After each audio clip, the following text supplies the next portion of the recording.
Dinosaurs रेंगने वाले जीवों के वंशज, लेकिन आकार में इतने विशाल कि उनके सामने हाथी भी चींटी जैसा लगे। दिमाग से इतने तेज कि बिना किसी एक्सटर्नल ईयर्स के वो आसपास के छोटे से छोटे जीवों के पैरों की आहट को सुनकर उनका शिकार कर लें। और शरीर से इतने मजबूत कि कई बार तो दो डायनासोर्स गुस्से में एक दूसरे को ही मार दे। इन डायनासोर्स ने करीब 14 करोड़ साल तक इस धरती पर राज किया, लेकिन उसके बाद ऐसा तो क्या हुआ कि चंद ही मिनटों में इतने बड़े जीव धरती से पूरी तरह से विलुप्त हो गए। इससे जानने के लिए हमें घड़ी के कांटों को उल्टा घुमाकर समय में पीछे जाना होगा। आज से करीब 6.5 करोड़ साल पहले क्रेटेशियस पीरियड में धरती किसी स्वर्ग से कम नहीं थी। चारों तरफ फैले बड़े बड़े पेड़ पौधे, पानी से छलक रहे समंदर और इस धरती के सभी जीवों पर राज करने वाले विशालकाय डायनासोर्स जो इस धरती पर चलते थे, इसी वातावरण में सांस लेते थे और दूसरे डायनासोर से लड़ाइयां लड़कर खुद के वर्चस्व को जीवित रखते थे। उस वक्त डायनासोर्स की कई हजार प्रजातियां मौजूद थीं, जिनमें से कुछ आकार में बड़े होते थे तो कुछ छोटे, कुछ शाकाहारी होते थे तो कुछ मांसाहारी। वहीं कुछ बेहद शांत स्वभाव के होते थे तो कुछ इतने हिंसक कि चंद मिनटों में पूरा इलाका तबाह कर दें। खैर, उस वक्त सब कुछ सही चल रहा था, लेकिन इन बेजुबान जानवरों को नहीं पता था कि इनके ऊपर एक बड़ी विपदा आने वाली है और कुछ ही समय में ये सभी डायनासोर्स अपना अस्तित्व ही खो देंगे। दरअसल कुदरत ने डायनासोर्स का अंत आज से करीब 100 मिलियन यानी 10 करोड़ साल पहले तभी लिख दिया जब दूर अंतरिक्ष से एस्टेरॉयड का एक टुकड़ा सौरमंडल की ओर बढ़ रहा था। यह एस्टेरॉयड पृथ्वी से तकरीबन 20 करोड़ मील दूर मंगल बृहस्पति ग्रह के बीच बने बेल्ट में घूम रहे एक विशालकाय एस्टेरॉयड से जा टकराता है। इस टकराव से आने वाले दबाव से उस एस्टेरॉयड की दिशा बदल जाती है और वो अपने सर्कुलर रूट को छोड़कर तेजी से पृथ्वी की ओर बढ़ने लगता है। 15 किलोमीटर व्यास वाले इस एस्टेरॉयड की रफ्तार 22,000 मील प्रति घंटा थी और जब ये एस्टेरॉयड पृथ्वी के पास पहुंचता है तो पृथ्वी का उपग्रह चांद इसके रास्ते में आ जाता है। अगर ये एस्टेरॉयड चांद से टकरा जाता तो शायद आज हम ये वीडियो नहीं बना रहे होते, क्योंकि धरती पर ना डायनासोर्स का अंत होता और ना ही इंसानों का जन्म। लेकिन कुदरत को कुछ और ही मंजूर था। इसी वजह से चांद अपनी रोटेशन करते हुए थोड़ा आगे निकल जाता है और ये एस्टेरॉयड चांद के बिल्कुल पास से गुजरते हुए धरती की ग्रेविटेशनल फील्ड में प्रवेश करता है। वैसे तो कई एस्टेरॉयड ग्रेविटेशनल फील्ड में आने के बाद पूरी तरह से नष्ट हो जाते हैं, लेकिन इस एस्टेरॉयड का आकार इतना बड़ा था कि नष्ट होने के बजाय इसकी रफ्तार दोगुनी हो जाती है और घर्षण की वजह से ये एक बड़े आग के गोले में तब्दील हो जाता है। दोस्तों, इस बड़े आग के गोले की चमक इतनी तेज थी कि ये जैसे ही धरती के और पास आता है तो इसकी 800 किलोमीटर रेडियस में रहने वाले सभी जीवों की आंखों की रोशनी चली जाती है, जिससे वो इसे देख तो नहीं पाते, लेकिन उन्हें इस बात का अंदाजा लग जाता है कि बड़ी गड़बड़ होने वाली है और चारों ओर भगदड़ मच जाती है। और वैज्ञानिकों के मुताबिक 15 किलोमीटर बड़ा ये आग का गोला नॉर्थ अमेरिका के युकाटन पेनिनसुला में धरती से जा टकराता है, जिससे एक बहुत ही भयंकर विस्फोट होता है। और ये टकराव इतना दमदार था कि इसकी वजह से जमीन की सतह के नीचे दबे लाखों मीट्रिक टन धातु तेज रफ्तार से अंतरिक्ष में पहुंच जाता है, जिसे आज वैज्ञानिकों ने मार्स पर भी डिस्कवर किया है। वहीं धरती पर जिस जगह यह एस्टेरॉयड गिरा वहां 180 किलोमीटर चौड़ा और 20 किलोमीटर गहरा गड्ढा बन गया, जिसके आकार को देखी हम ये समझ सकते हैं कि यह विस्फोट कितना बड़ा था। और इस विस्फोट में कई प्रकार के धातु जलने की वजह से रेडिएशन की मात्रा इतनी ज्यादा बढ़ जाती है कि आसपास के 1000 किलोमीटर में मौजूद सभी जीव पूरी तरह से जलकर राख हो जाते हैं। लेकिन ये तो बस धरती पर होने वाले महाप्रलय की शुरुआत थी, क्योंकि इस विस्फोट की वजह से जो पत्थर और धातु अंतरिक्ष में गए वो ठीक 40 मिनट बाद से धरती के वायुमंडल में एंटर करते हैं और घर्षण की वजह से आग के गोलों में तब्दील हो जाते हैं और धरती पर आग के गोलों की बारिश होने लगती है, जिससे उड़ने वाले सभी जीव जलने लगते हैं। इतना ही नहीं, विस्फोट के दबाव से धरती पर भूकंप आने लगता है, जिसकी तरंगे पृथ्वी की क्रस्ट में पूरी तरह से फैल जाती हैं और समुद्र में भी सुनामी आने लगती है, जिस वजह से समुद्र में रहने वाले बड़े व छोटे जीव भी इस आपदा का शिकार होने लगते हैं।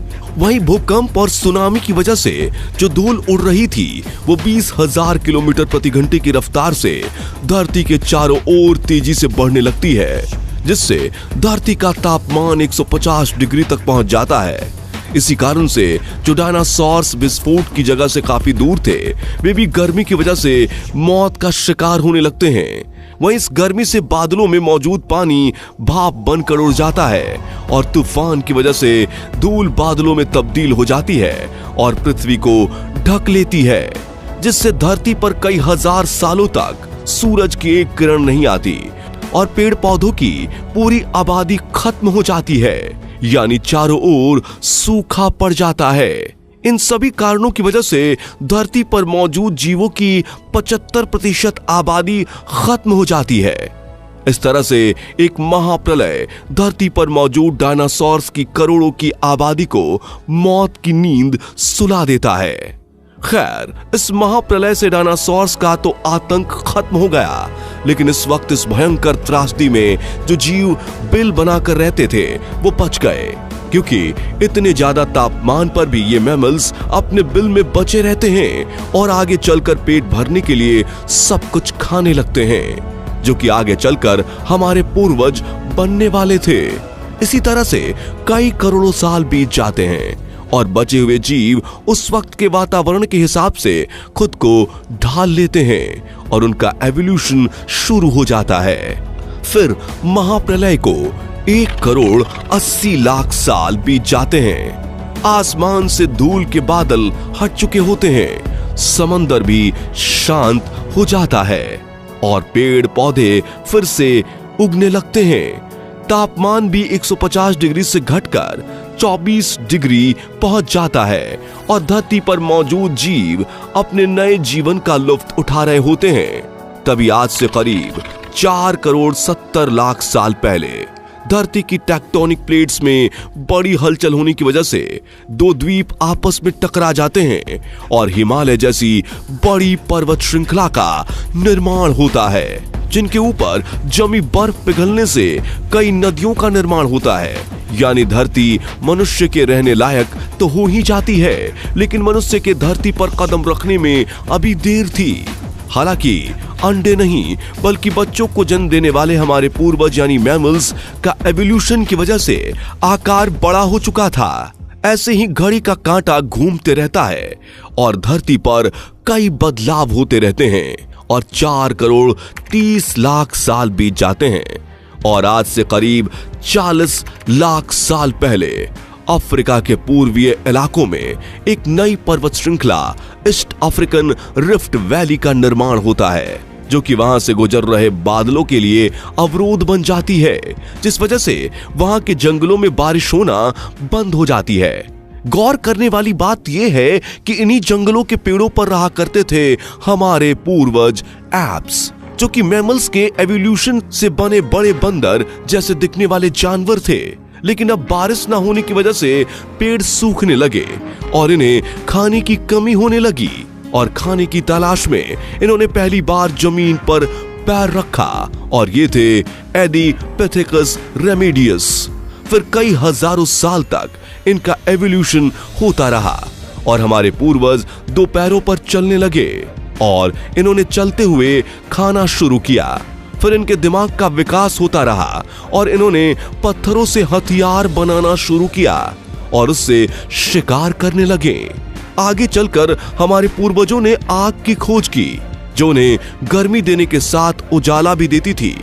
हमारे पूर्वज अब एक साथ रहने लगे ताकि एक दूसरे के साथ सभी सुरक्षित रह सकें, और उन्होंने आग जलाकर खाना पकाने का तरीका खोज निकाला, जिससे उन्हें खाना स्वादिष्ट भी लगता था और खाने में आसान भी, जिससे बची ऊर्जा उनके दिमाग के विकास में काम आने लगी। उनकी सोचने की क्षमता विकसित होने लगी, एवोल्यूशन होता गया, और हमारे पूर्वज अब होमो इरेक्टस बन चुके थे, जो ऐसे जानवरों से काफी ज्यादा होशियार थे।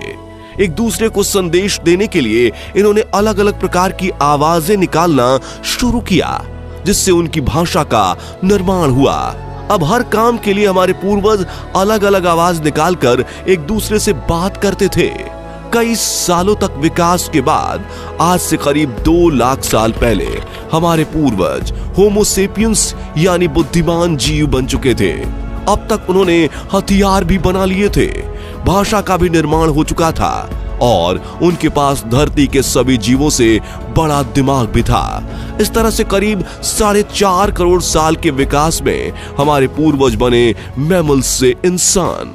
चलिए अब घड़ी के कांटों को सीधा घुमाकर एक बार फिर वर्तमान में आ जाते हैं और अपने चारों ओर देखते हैं। जी हाँ, आज हम इंसान पूरी तरह से विकसित हो चुके हैं और दुनिया में कई चीजों की खोज और विकास कर रहे हैं। आज हम स्पेस एक्सप्लोरेशन से लेकर क्रॉस ब्रीडिंग करवाकर नए जीव बनाने तक हर क्षेत्र में प्रगति कर रहे हैं। लेकिन जरा सोचिए, अगर वो महाप्रलय ना हुआ होता तो आज भी धरती हमारी नहीं बल्कि डायनासोर्स का घर होती। लेकिन नियति दुनिया में मौजूद जीवों को कहां से कहां ले गई। तो दोस्तों, अगर आपको ये वीडियो पसंद आया हो तो इसे लाइक और शेयर करने के साथ कमेंट सेक्शन में ये जरूर बताइए कि आप नेक्स्ट वीडियो किस टॉपिक पर देखना चाहते हैं। और नॉलेज से भरपूर ऐसे इंटरेस्टिंग वीडियोस देखते रहने के लिए हमारे चैनल को सब्सक्राइब करके बेल आइकन को जरूर प्रेस कर दीजिए। धन्यवाद।